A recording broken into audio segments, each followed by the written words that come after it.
시작해서 여러 단계를 거쳐 이제 성령의 핍박을 받고 성령의 전도를 하게 하십니다. 첫째로 분노를 감당해야 합니다.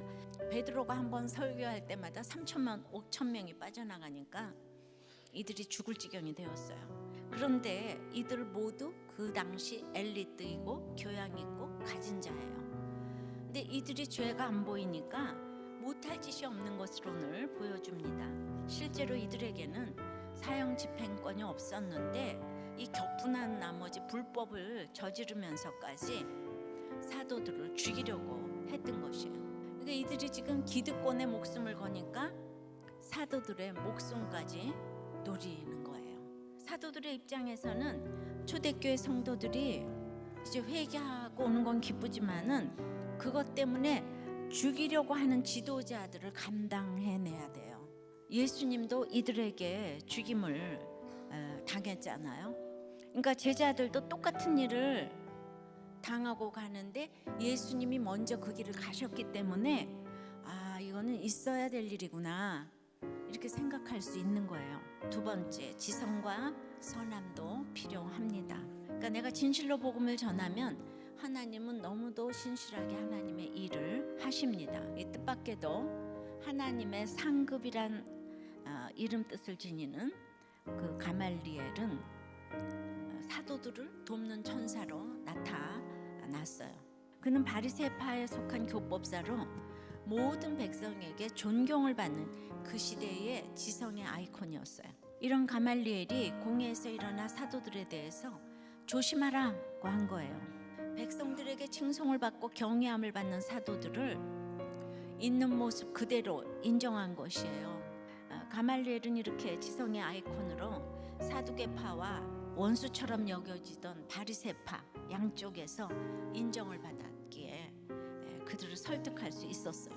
하나님은 이런 사람을 예비해 놓고 계셨어요.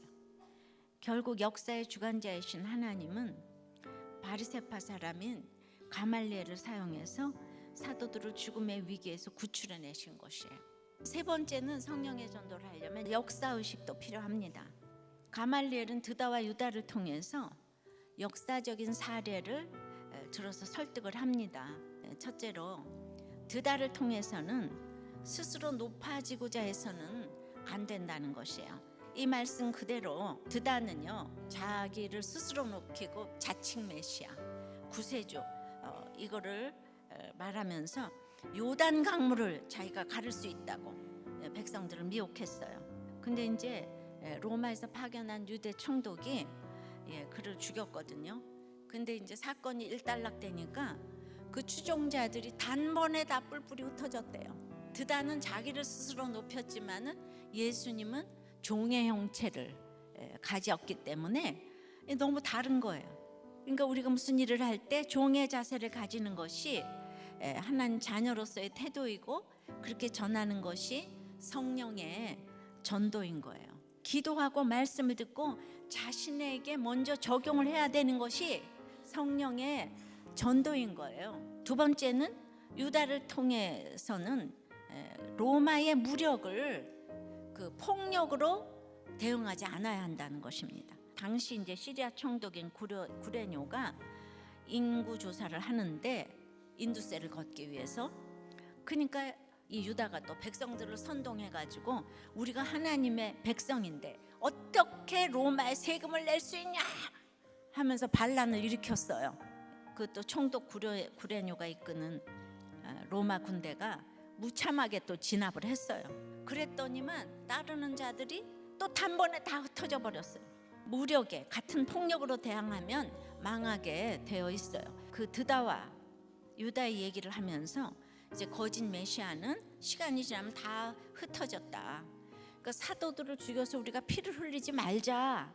그래서 지혜롭게 지금 이렇게 설득을 하는 거예요. 네 번째는 영적 분별력이 필요합니다.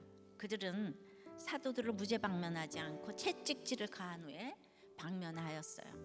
그러니까 그들의 유익 때문에 때려서 내쫓은 것이지 성령의 은혜 받아서 내보낸 것이 아니라는 거예요. 사도들의 표적을 다 보고 기적을 봤지만은 표적은 예수가 그리스도인 게 표적이에요.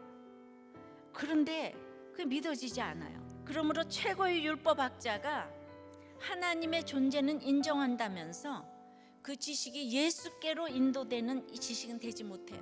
성령님이 함께 하시지 않으면 그 누구도 예수를 주시라고 고백할 수가 없습니다. 가말리엘은 죄에 대한 인식이, 심각한 인식이 없어요. 교만의 핵심은 인간이 하나님이 되는 것인데, 가말리엘은 이미 하나님 자리에 가 있는 천사 같은 사람이에요. 근데 그게 오래되면은 합리화시켜야 되니까 옳고 그름에 천착합니다.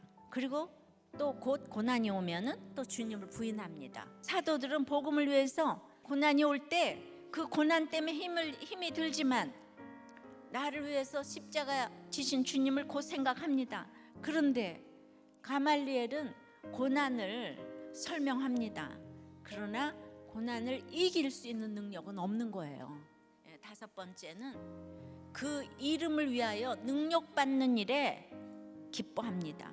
불법으로 감금을 당하고 채찍을 맞았는데 그 이름 예수를 위하여 능력받는 일을 기쁘게 여겼다는 거예요. 그러니까 인생의 목적은 오직 그 이름을 위하여가 돼야 되는 거예요. 그래서 무슨 일을 당해도 오늘 내가 적용하고 당하면은 기뻐할 수 있는 거예요.